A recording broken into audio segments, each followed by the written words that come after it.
2024-25-এর 19টি বিশ্ববিদ্যালয়ের জিএসটির অন্তর্ভুক্ত যে সকল বিশ্ববিদ্যালয় রয়েছে তাদের ভর্তি পরীক্ষা সংক্রান্ত আজকের এই ভিডিওটি তৈরি করছি।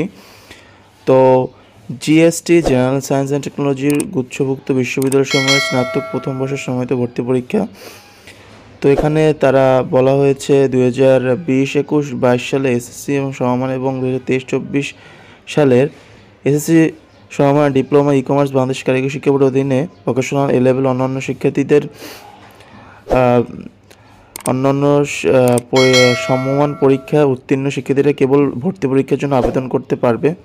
বিজ্ঞান, মানবিক এবং বাণিজ্য শাখা হতে এসএসসি সমমানের পরীক্ষা উত্তীর্ণ শিক্ষার্থীদের নির্ধারিত যোগ্যতা থাকার সাপেক্ষে যথাক্রমে ইউনিট এ, ইউনিট বি এবং ইউনিট সি আবেদন করতে পারবে। ইউনিট ভিত্তিক আবেদনের যোগ্যতা এখানে বলা হয়েছে। প্রাথমিক আবেদনের যোগ্যতা এ ইউনিটে আপনাকে বিজ্ঞান শাখায় যারা রয়েছেন তাদের এসএসসি এবং সমান পরীক্ষায় উভয় পরীক্ষায় ফোর্থ বিষয়সমূহ ন্যূনতম 3.50 যেটা সর্বমোট জিপি এবং জিপিএ কমপক্ষে 7.50 থাকতে হবে, দুটো মিলিয়ে, এবং সাধারণ শিক্ষার্থী বিজ্ঞান ও মাদ্রাসা শিক্ষার্থী এবং অন্যান্য ভোকেশনাল বিজ্ঞানের শাখা হিসেবে বিবেচিত হবে।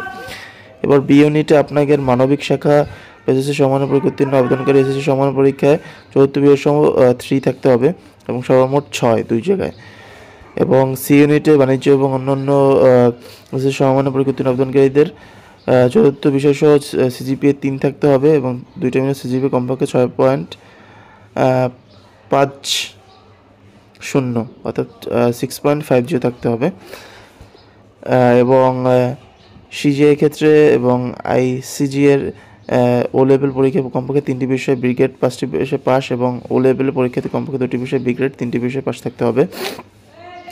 আবেদন করার নির্দেশক এবং বিস্তারিত তথ্য জিএসটি গুচ্ছভুক্ত বিশ্ববিদ্যালয় সম্মিলিত ভর্তি পরীক্ষা ওয়েবসাইট, এটা ভর্তি আবেদন করতে হবে। এবং গুরুত্বপূর্ণ হচ্ছে অধিকাংশ পরীক্ষা কেন্দ্রে আসন পরীক্ষা নির্ধারিত।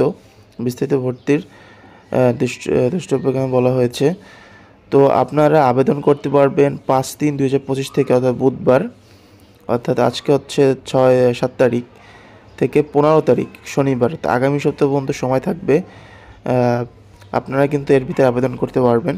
তো ভিউয়ার্স, আপনারা কিভাবে আবেদন করবেন এই সম্পর্কিত যে ভিডিওটি চান, সম্পূর্ণ ভিডিওতে আমি একটি ভিডিও আলাদাভাবে তৈরি করব কিভাবে আবেদন করবেন সেই বিষয়ে অবশ্যই কমেন্টে জানান, তাহলে আমি একটি ভিডিও দেবো যেভাবে আবেদন করতে পারবেন, কী কী লাগবে। ধন্যবাদ, সবাই ভালো থাকবেন।